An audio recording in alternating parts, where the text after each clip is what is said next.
From Wish TV and the All Indiana Podcast Network, this is the News 8 Daily 8 Podcast with Wish TV's Kylie Conway. A Wish TV News 8 update. Hi, this is Kylie Conway, and this is your News 8 Daily 8 for Thursday, December 29th. Going to be a pretty mild day today. Mostly cloudy, ahead of some rain tonight. Can't rule out completely a stray shower during the day, according to our Storm Track 8 meteorologist, but the better chances for rain move in the nighttime hours. Highs today are set to push into the low to mid-50s. IMPD says an 8-year-old girl is stable at a local hospital after she was shot in the leg in a drive-by. Officers responded to a home on East Washington Street shortly before 9 o'clock last night. That's between North Sherman Drive and Emerson Avenue. Police say the girl was inside the house when she was shot. An officer quickly applied a tourniquet to her before medics took her to the hospital. Police believe someone in a car fired the shot, but there's been no information released about a possible suspect. Now to a group of ice skaters who say they shouldn't be called heroes after a dramatic rescue on the canal downtown. We've been covering this the last several days. One of the skaters witnessed the whole thing. It was a woman driving down the icy canal. They watched it all happen, recorded it, and then they saw her car plunge into the icy waters. One of those skaters dove into the frigid waters to save her. The group shared their story with News 8's Danielle Zolkowski. Bianca Gleason crashed her car through the ice here on the southern end of the Indianapolis downtown canal after driving onto the ice on Christmas Day. She was lucky 4 bystanders quickly jumped into action to save her from the sinking car. And we saw this lady just drive straight across the grass, down a very steep hill and onto the ice. Rachel Bowling posted the video to TikTok. She says the group skated after Gleason in both directions before realizing she was driving towards thin ice.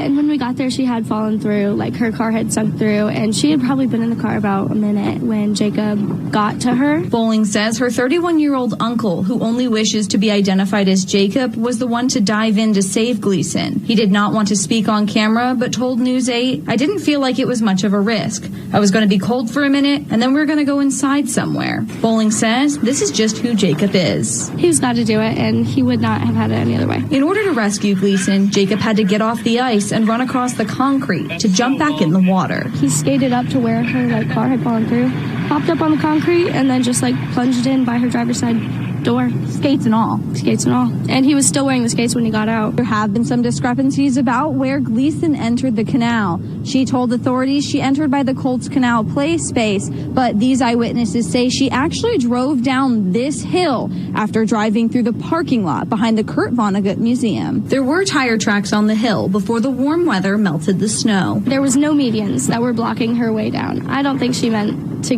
drive on the canal. I genuinely think she did not know that she was on a canal. The group described Gleason as disoriented when they found her. She wanted to know if her car was going to be okay. We were like, it's probably not going to be okay. But she did not really recognize that she was wet. And for the first minute, she just sat in her car while it was sinking. Overall, the group was unfazed by the event and brushed away any praise. Jacob says it's just something he's going to reminisce about with his family every Christmas. He's very reserved, which is why he does not like to be on the camera. But yeah, he's very passionate about the things he is, and he won't say a thing about it, but he loves everyone. Gleason was arrested by police for a DUI on December 25th after she was rescued. Charges have not yet been filed by the prosecutor's office. In Indianapolis, Danielle Zolkowski, Wish TV, wishtv.com, and follow us on Facebook. And the pressure is on for Southwest Airlines after another day full of flight cancellations. More than 2,900 flights were canceled or delayed by the airline yesterday. That adds up to more than 15,000 flights scrapped since its meltdown began a week ago. According to flight tracking website FlightAware, 36 flights have been canceled and 2 delayed today in and out of Indianapolis International.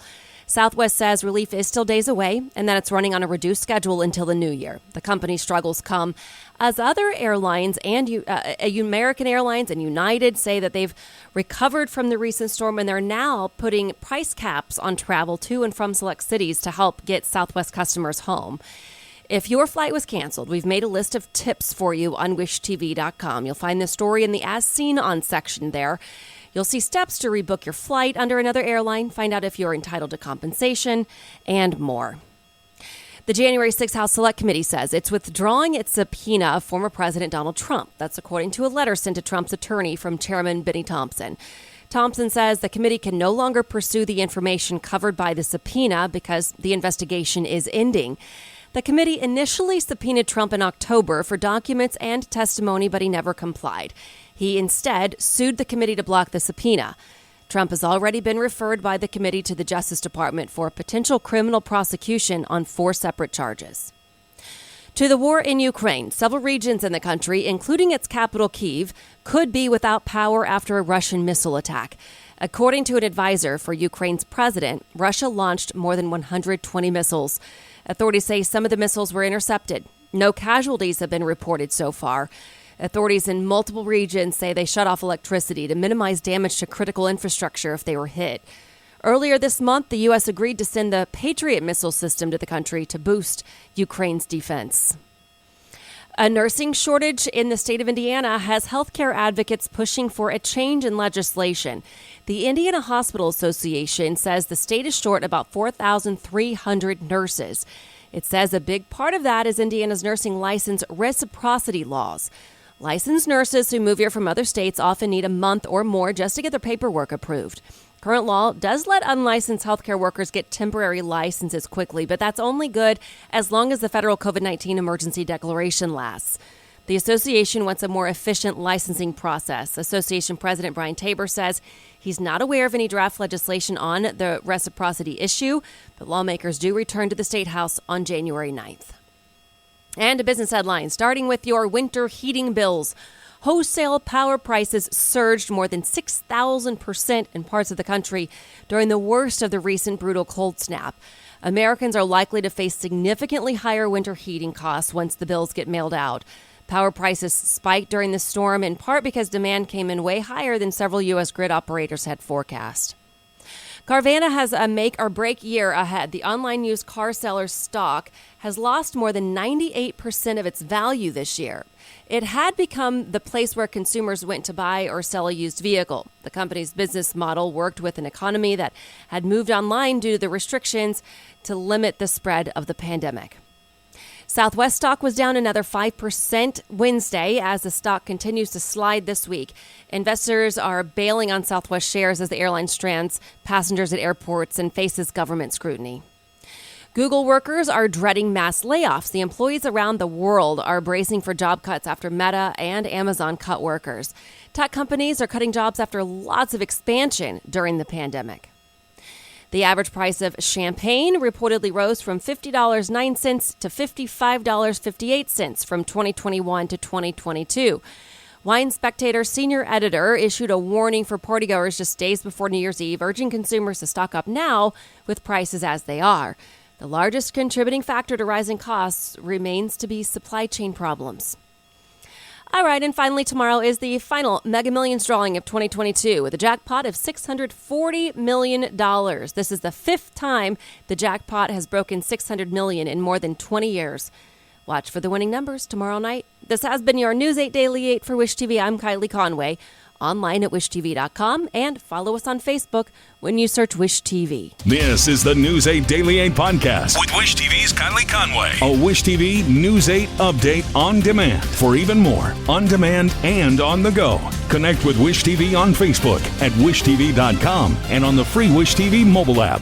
Thank you for listening. And be sure to like, subscribe, and follow this podcast for updates every weekday morning on the All Indiana Podcast Network and wherever you get your podcast.